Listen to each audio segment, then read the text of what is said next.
Peace, everybody. My name is Jared Ball, professor of communication studies at Morgan State University in Baltimore, Maryland, and author of the new book, The Myth and Propaganda of Black Buying Power. In this edition of what I hope is a substantive contribution to the American Studies Association Freedom Courses, thanks again to President-elect Dylan Rodriguez for inviting us to do it, I sat down with two of the leaders of a Beautiful Struggle in Baltimore, the director of research, Lawrence Grandpre, and the director of public policy, Dayvon Love, for a discussion of my book in the context of their work. So I've had to reshoot this introduction because the audio in the original failed us. So we're going to pick up in the middle of my introduction and my summary of what the book is about as a prelude to the discussion and exchange with Dayvon and Lawrence. So thanks again, and let's get right to it.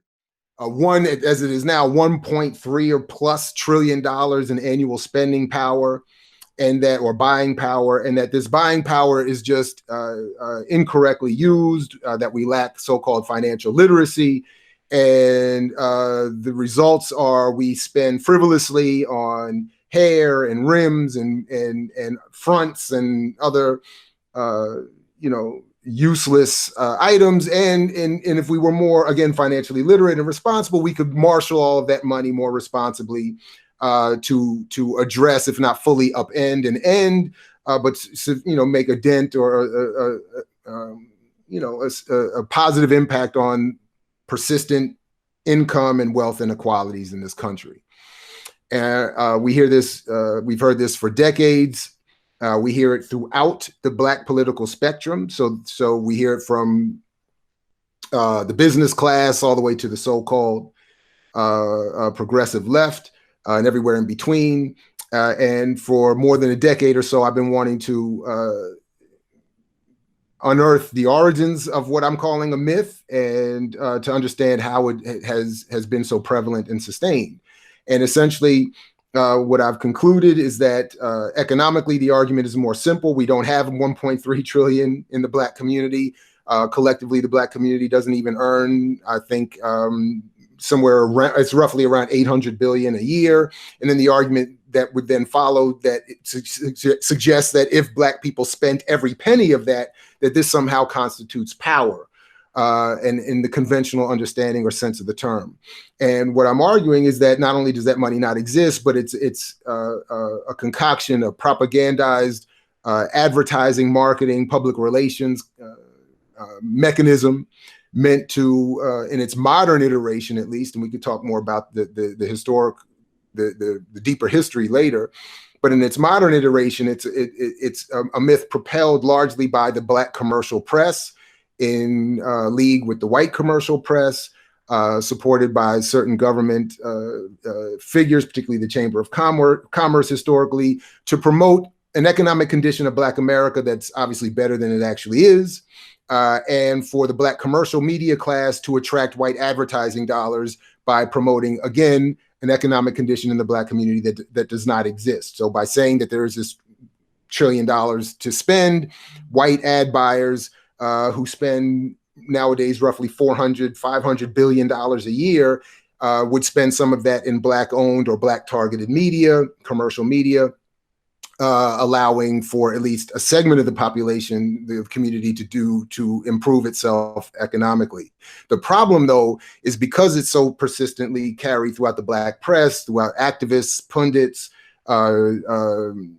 pulpits even, that many historically have misinterpreted the concept, again, across the political spectrum, to suggest that we actually do have an economic strength that we don't.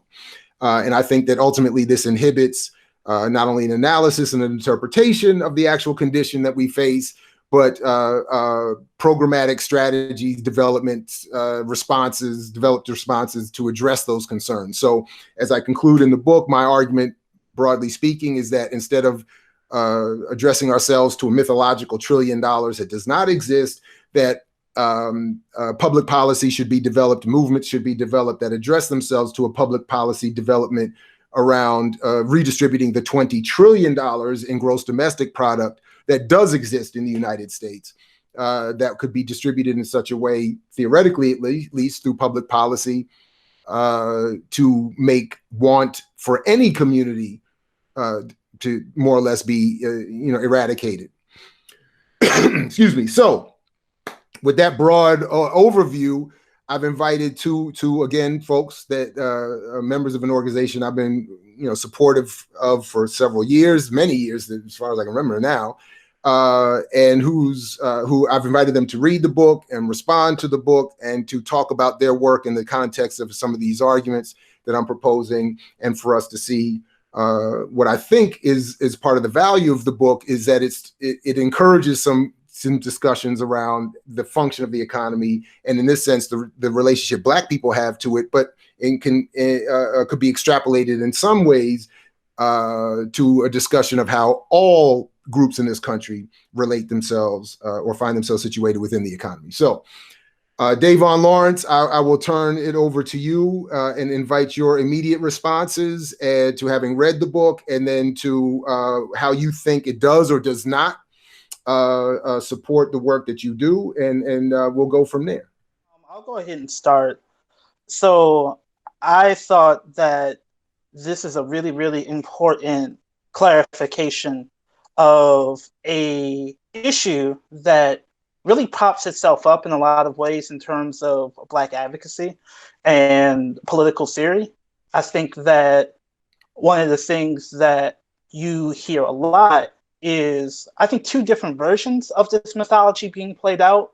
One, I think, really is what you're getting at the book and what needs to be analyzed. And I guess I'd like to add some maybe well-intentioned pushback in terms of a second way I think this myth is deployed. So the first way it is deployed, and I think your book speaks to this, is this, to me, it feels like a vision of a certain type of Black person that, like you said, truly feels that Black buying power is sufficient to address Black people's needs. So a lot of these folks have internalized this very particular historiography of America that sort of, in my mind, centers on, they talk about Black Wall Street, but I think it really centers on the post-World War II boom, a moment where it felt like Black people could have a lush ecosystem of institutions that they could patronize and they could meet their own needs. Now, the violent labor history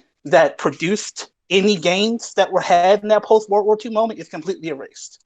So I think that's something that's really important. It didn't just happen. It was produced through contestation and struggle, things like the bonus marchers in the 30s that scared the heck out of the Roosevelt administration and forced them to be aggressive in the New Deal. All those things tend to be left out of people's historiography of that moment. I think one thing that I'm trying to theorize more, and I would like to see folks like you take up, is, especially in that moment,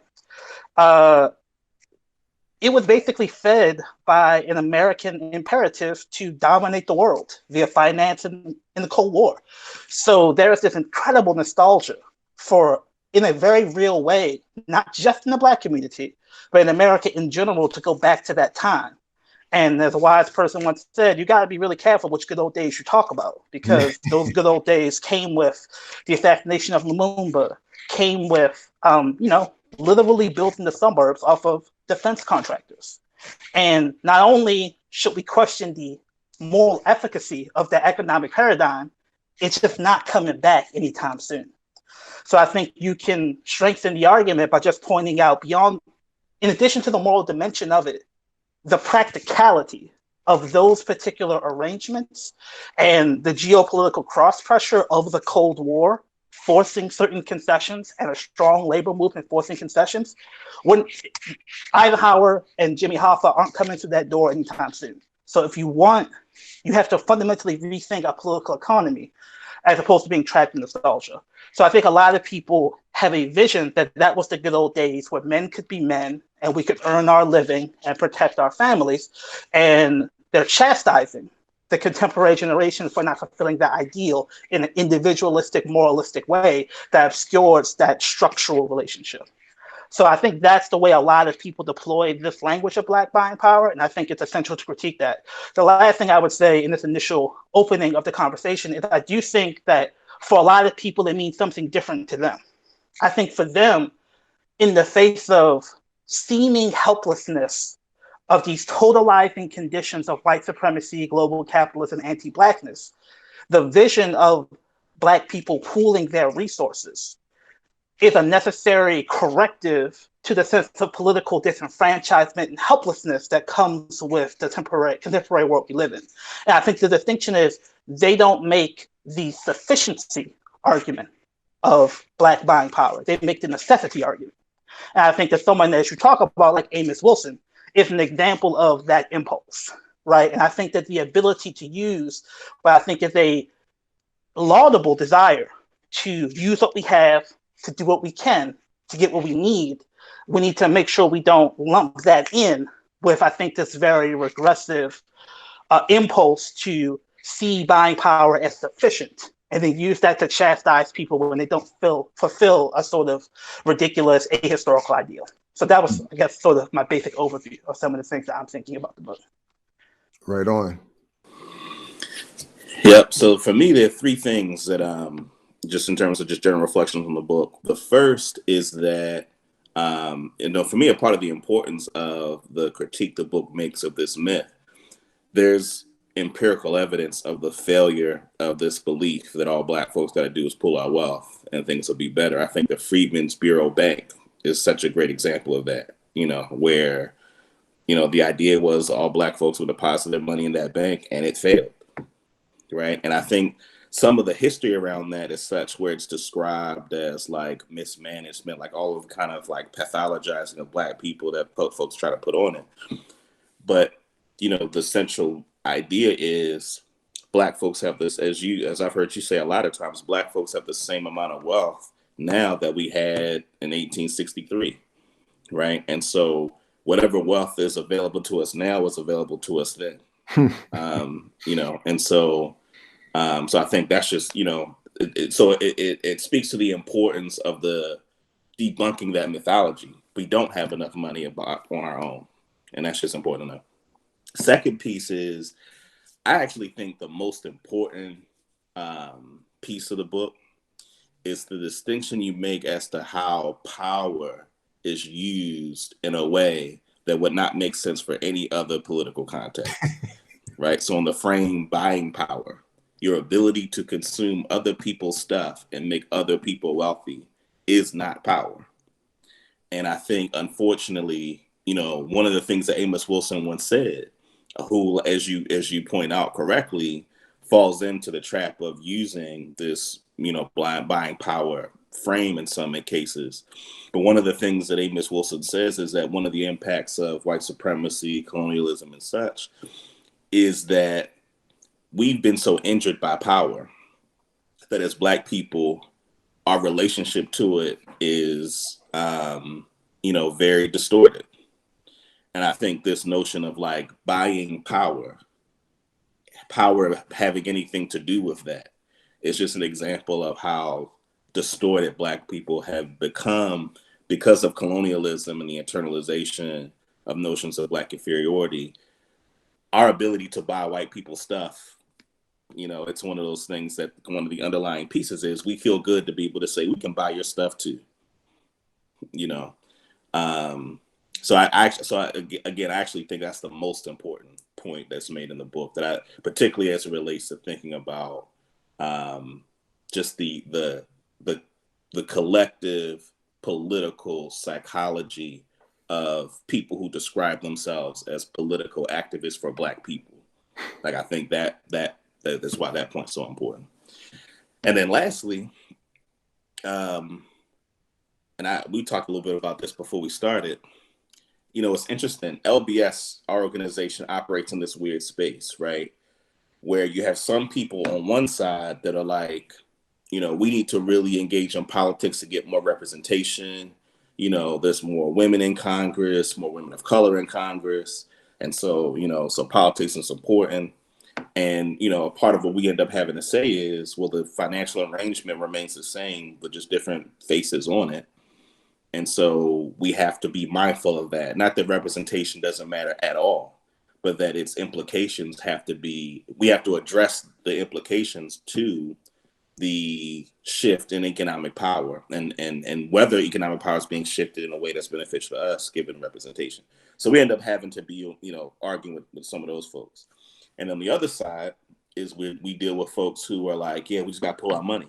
We got to put our money together. And what we often have to explain to folks, again, because of colonialism and people not really knowing history, not really knowing how power really works, it's like white folks that are wealthy, many of them, the good government contracts was the basis for the development of their wealth, right? So it's not like white folks are sitting around like, yeah, we got to do it ourselves. We can't ask government for nothing. In fact, it's the exact opposite. And so as Black folks, if we're going to have any economic power at all, we have to use politics to leverage the 23 trillion in GDP so that we can have any semblance of sustainable institutions. I was actually watching this video of Ras Baraka. He was on a panel at like the State of Black America thing that Dr. Ron Daniels does. And one of the things he said, he kept using the term like urban Marshall Plan, but, as a kind of a euphemism for reparations. But the thing he said that I think is really important to this point, he was like, look, in New Jersey, the median wealth of a white family is $300,000. The median wealth of a Latinx family is $7,300. And the median wealth of a Black family in New Jersey is $5,000. And so his point was like, we just don't have enough money. He was like, I can do all the creative, progressive thing, because he was talking about the left critique of him being mad with him. And he's like, yo, I can do all these progressive things. We just don't have enough money. And I just think that's such an important, like, it's simple, but it's such an important thing for people to know. We don't have enough money. Well, first of all, thank you both. I think both of you raised a lot of really important points. And one of the reasons why I wanted to have this conversation with you both. In fact, Lawrence, when you point out the point about the historiography, if I remember correctly, the historiography of Black history or Black political history or Black economic history or the history of this country, it's rife. And one of the things that I was trying to uncover a little bit in this book, or at least point to, is that one of the problems that we have, not only in terms of the amount of people who have taken up the myth for a variety of reasons, but it points to the point that you raise here, the historiography. Du Bois calls it the propaganda of history. But this, what I'm calling propaganda, I think could be described also as historiography. How are people writing about these histories? And one of the things that they always want are that is often encouraged to include, is certainly in the dominant narrative, is, and this is what I found is fascinating, because this was intentionally, consciously developed post Second World War, as you both mentioned, part of the Cold War drive to broadly create American citizens as consumers who accept the relationship between capitalism and democracy as inextricable and the only form it can be.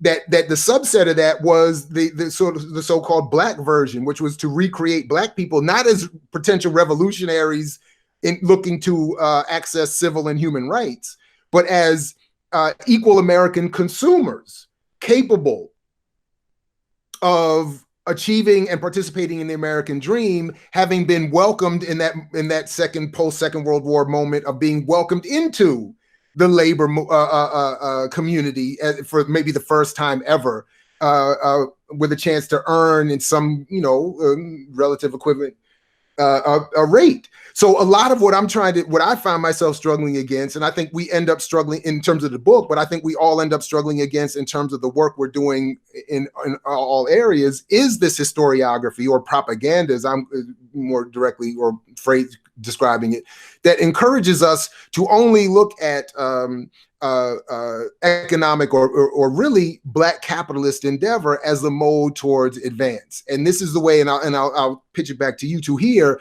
that one of the problems that I found is that not only is this an issue of the Black commercial press helping to not only create but promote these myths of buying power for their own business interests, but it's in the impact that has in spreading that sort of historiography, again, of American potential, exceptionalism, et cetera, that ends up also getting rewritten, so that when we reflect back on some of the luminaries, we only talk about them relative to these myths. So just quickly, for instance, when we hear the Black commercial press in particular talk about Garvey, as I looked at again for this book, they mention Garvey almost exclusively to the extent that he talked about Black business.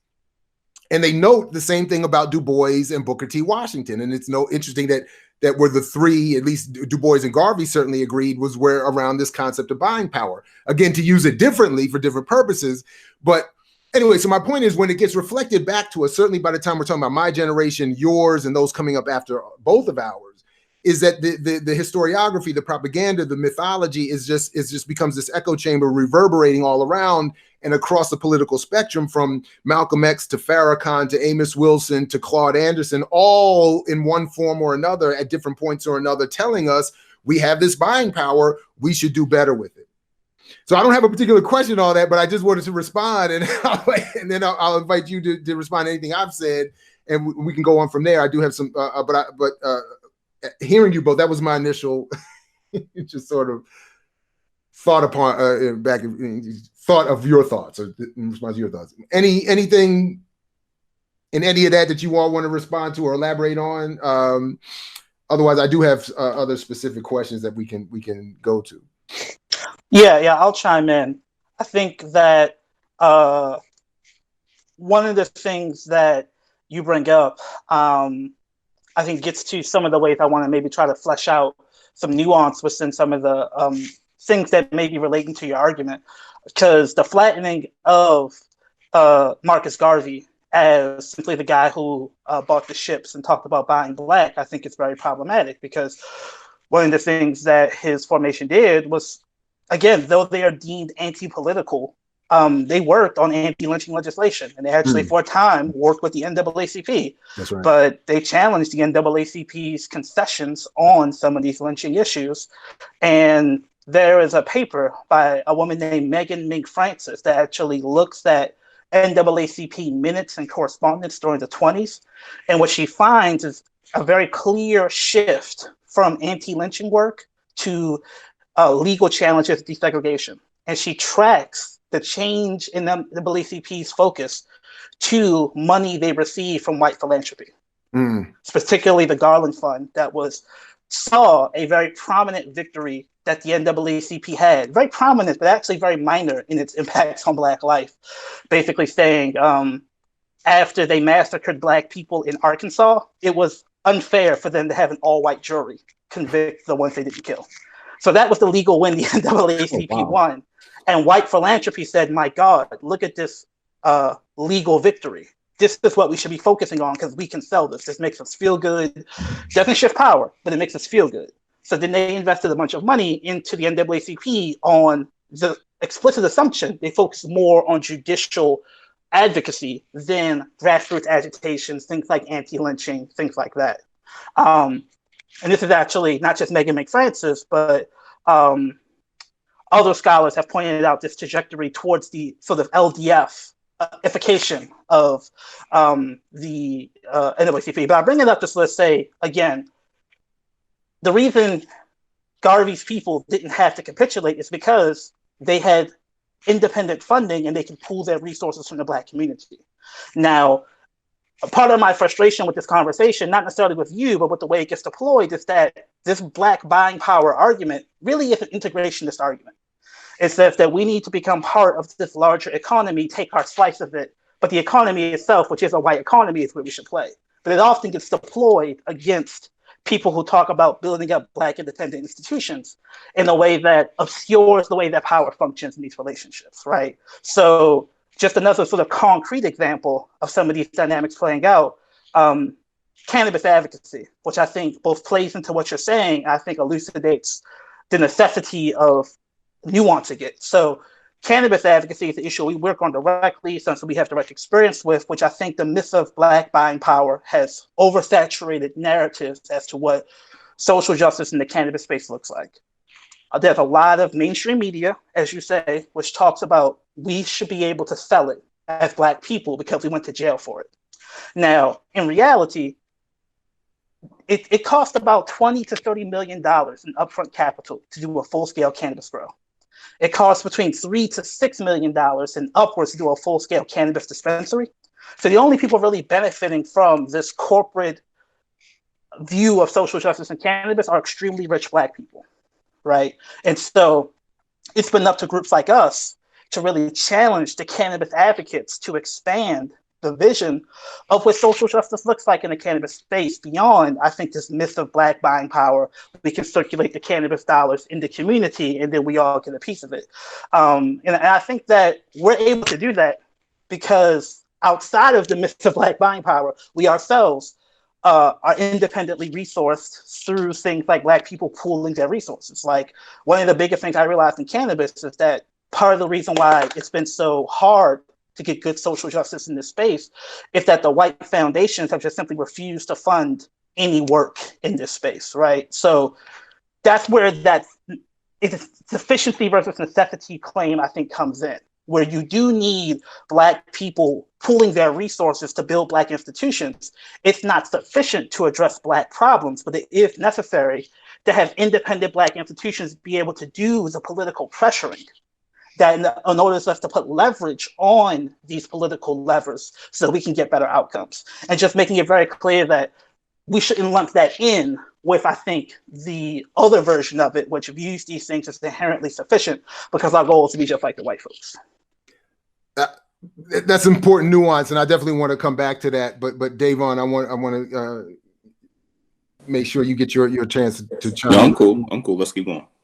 Well, just very quickly, I want to just make very clear that this has been a persistent pushback against me for the years I've been making this argument that I think is not that you're doing it, but I think it often gets misunderstood, is that I am not advocating that we walk away from attempts to build independent Black institutions or that we walk away from attempts to pool what resources we have.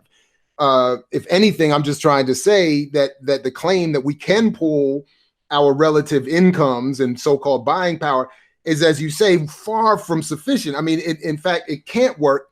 And one of the books that I leaned on a lot for my research is Marisa Baradaran's The Color of Money, who I think does a lot of really good work in going through the history of Black banking in particular, the Freedmen's Bureau specifically.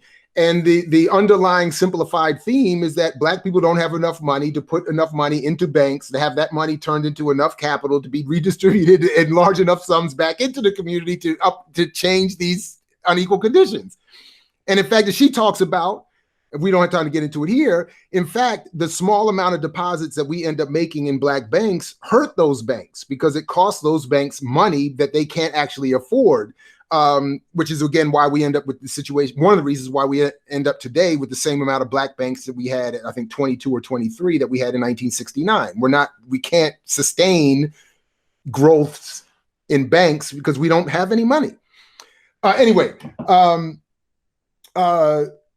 definitely one of the other points that Lawrence, that I know you made, that I definitely would invite both of you to respond to or elaborate on. There's two themes that I brushed through a little bit in the book that deserve so much more, obviously. One of them is, as you mentioned, Lawrence, the labor movement, which of all the many histories that just get abused in this country, that's one of them, the history of the labor movement and how we even end up with, 5-day work weeks and so-called 40-hour work weeks. Even that doesn't exist anymore. But anyway, that we had to fight for that, or there was a fight to get that. And that even as I talk about in the book with the origins of the cost of living surveys, one of the reasons they were in fact developed was in part to try to reduce the tension that arises between capital and labor, and working people saying we're not making enough given what we're helping produce. And the other part was the issue of the Cold War, which for me is really important because it creates one of those sort of focal points or turning points even in the history of buying power that I think is still plaguing us today. That long story short, that not only with John H. Johnson and the Selling the Negro video that he made in 1954 that really propelled the myth and gives it, I think, its first, or at least I'm saying its first codification in media, where you see them using the phrase and saying, like, this is where it comes from. The Chamber of Commerce is in there saying Negroes make 15 million a year. They can spend it all on our businesses. But also in the context of, again, creating consumers that are citizens, wedding concepts of capitalism and democracy, quelling Black civil and human rights struggles, the importance of the development of propaganda as a tool in this country, which I think is constantly underappreciated in people's works and discussion. And by 1970s with Nixon, the complete backlash, and again, I think at least sort of imposition of Black capitalism as the method for Black struggle, overtly discussed as part of counterintelligence programs and Nixon's platform. This push this on them so that they don't go here, leading to the point, Dayvon, that I'll get to ask you to pick up here. This point that I definitely wanted to have you both discuss that we've touched on a little bit as well. This where the destruction of the labor movement, the Cold War imposition have all aided the moment we're in now, where buying power is seen as the method in many ways to advance.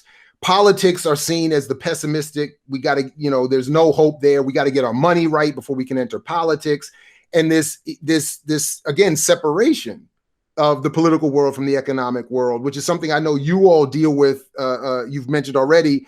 I would want, if you can, to elaborate on that point or anything else that I've raised in this long preamble. Mm-hmm. Well, I mean, so to the point that you're getting at, I think it's really crucial in thinking about. So E. Franklin Frazier in Black Bourgeoisie, he has that whole part about the fantasy that the Black middle class has created. So the whole piece around, we need to pool our resources, Black business, is really an attempt to straddle the reality that a lot of these folks want to be in the white mainstream, but know they never could, but also see themselves as wanting to be distinct from the Black masses for whom they see themselves in many respects as like overlords of. And so I think a part of the impulse to say, let's just pool our resources, let's not do politics, to Lawrence's earlier point, when we don't have a methodology around developing independent sources of revenue for our political work, the unspoken thing is that you have a lot of Black folks that are reliant on some of their social and professional relationships to white corporate structures. So many of them have a professional and in many cases social self-interest in perpetuating this, myth of Black buying power. Let's just pull our resources together and, do that approach inversion. Because for them, that access is paramount, right? And I think a lot of folks who take that approach, many of them just don't have much understanding, one, of just the larger understanding of political economy.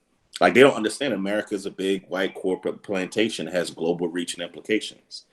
And so without being clear about the political economy, folks that are advocating for that they're not recognizing that a lot of these Black businesses that are saying buy Black are really just folks who are trying, as you say in the book, folks that are trying to just secure their place in terms of just their access to resources.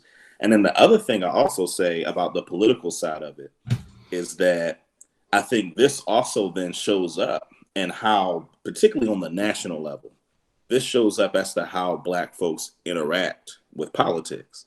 So whether you're looking at the CBC, right, which has tremendous corporate backing, and in many respects, progressive politics are understood to be threatening to the CBC's kind of like political position within the Democratic Party. And so for me, it's like, that's an example of, the economic buy Black argument, if you take it to its logical conclusion, you get what we get out of the CBC. And the question we got to ask ourselves is, are we satisfied with the radicalism of the CBC? If the answer to that question is no, then that means that we need politics, and we need politics to help us create some resources to build the infrastructure to have different people occupy, because Walmart and McDonald's are essentially the ones deciding the limits of Black people's political power nationally. And so I just think it's important as we think about the relationship between the two. Like I don't know that we have a choice if we want different kinds of political advocacy on the national level. I don't know that we have a choice, but to think about how to leverage resources from the public sector, from the government, into political formations that'll actually represent the kind of values we want. Well, let me ask you real quick before, Lawrence, we go back to you real quick. What does in the context of your work, Dayvon, or both of you actually, what does pooling resources look like? So if I'm arguing and it looks from my outsider point that we don't have enough to resources to develop the kind of political strength that people in other words, when people say we got to get our money right to get our politics right, and I'm arguing nationally we don't have enough money to do it that way, that we need the policy first to redistribute. Or when I go back to the point that Kwame Ture made, I know somewhat tongue in cheek, that we should all run for local office and then raise the property taxes in our communities, and since we don't own any property, we would be living off of white property tax. But as I've always understood, his point was to get at this issue, to say we need to understand the relationship of politics to the economy. So in your work in Baltimore, what does pooling resources look like? And maybe give an example, if you can, of the tangibility of that, like resources, and then this is what the outcomes have been. Yeah. So two things. One is that I think as Black people, we have to start looking at industries, and we have to look at because a lot of times industries, we render them not political in how we talk about them. So whether you're talking like education is an economic question, because there are billions of dollars that are invested in education, right? And so, so we have to see that as an economic question. And what guides the nature of the economics of education is policy. Whether you're looking at social work and child welfare, right? These are institutions that have large economic implications, but they're rendered as not economic questions, right? And that they're not politicized in that way. So that's been a big part of our work here in Baltimore, is to say, yeah, there's these industries that have been serving Black people for the past 50, 60 years, like post desegregation, that suck. If their stated goal is to serve Black people, which we believe they were designed to reproduce white supremacy and superiority, but assuming that the people working in these institutions have a desire to improve the conditions of the folks that serve in our community, the past 50 to 60 years is evidence that they suck at it. They've been atrocious at it. And what we're seeing now in many respects are admissions of just how atrocious they've been. So we're talking about billions and billions of dollars that have been invested in folks who suck at performing the job that they say they're trying to perform. So we need to see that as we need the resources to direct them in ways that can actually accomplish the goals that make sense for our community. So I think that's one piece. And then the other piece is, and this again, it's weird because I think there's certain things that our collective critiques of capitalism has caused us to shy away from certain concepts because they feel capitalist. But the thing I'm about to say, it's like we need to diversify our revenue streams, right? And what that means is that if you're going to be political, if a particular institution controls your livelihood, then your politics is limited to the extent that institution, the room they give you, And so I think we have to have a diversity of revenue streams so that we have the political freedom to be able to live and feed ourselves without the threat of, I'm going to take your livelihood from you. And I would argue, particularly in like the politics of cities, like big cities, like what I'm describing is foundational to how white supremacy is maintained. It's all backdoor. Oh, you're going to say that? Well, you got a family to feed, right? You got bills to pay, don't you? And that's the political use of economics at its finest by our opposition to maintain the status quo. So there's just no way around dealing with it. Mm-hmm. Lawrence, you wanna? Yeah, I'll try to be more specific, 'cause I know there's some folks who may be watching this from other places around the country and may want to get some insight. So in the work we do here in Baltimore, I think when we talk about pooling resources, not all those resources are purely economic. Part of it is we as an organization are not a nonprofit. We rely on multiple revenue streams, including a network of people who give us money every month, sort of independently supporting us so that we can have our institution run. So those grassroots fundraisers are part of the pooling of resources. But what I think we're really getting at, and what Dayvon talks about, and what we talk about in some of our books that we've published that may be good for people to look at, is there's a networks of social capital, networks of influence, and by us working cooperatively, not in a formal co-op, but within a cooperative, I would say an African-centered cooperative methodology that can create opportunities for different Black institutions in these communities to thrive. So a lot of what we do is advocate for Black grassroots service providers. A lot of these folks do great work, but they are nonprofits, so there's a limit to what they can do politically. They also are just really strapped for time and may not have totally studied the policy political economy. So they may be looking at public funding opportunities, maybe looking at foundations and grants, but the levers of policy that can be placed to get more access to resources, it's hard to be proactive when you're in survival mode.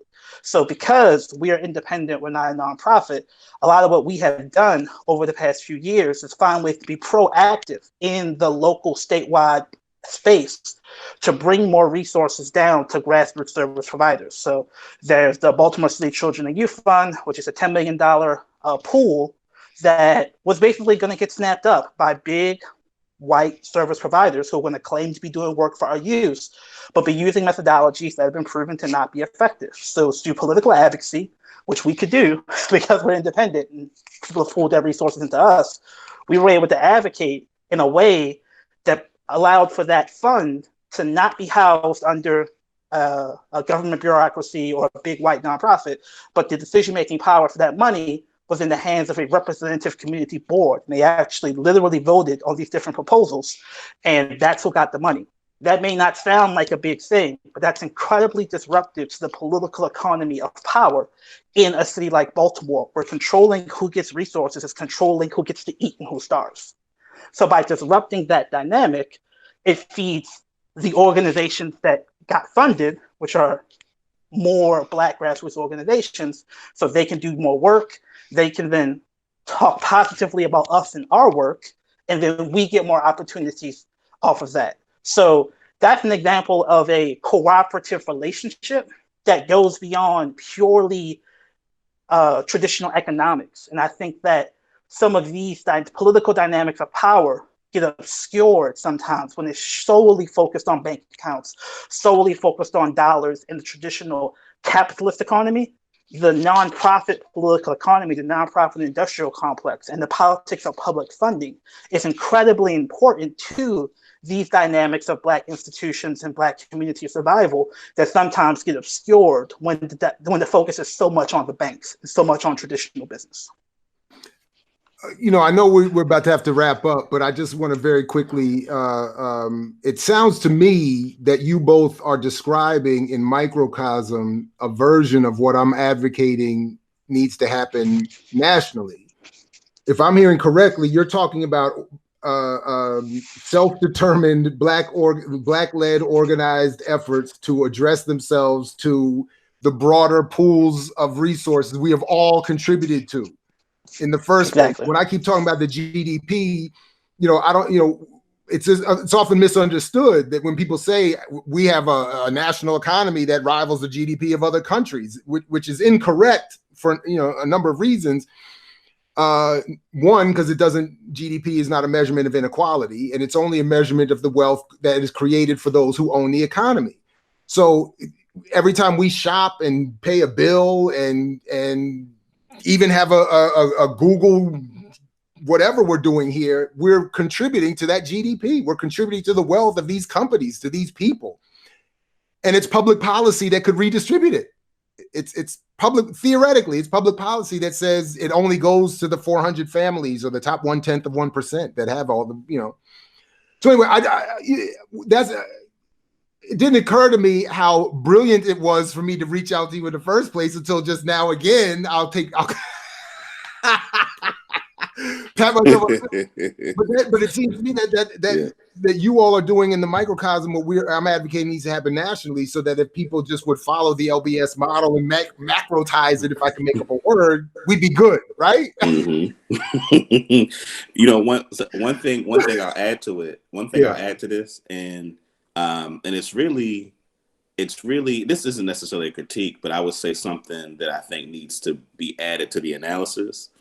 Because the question needs to be, why isn't what you suggest a part of what Black folks are doing on the national level?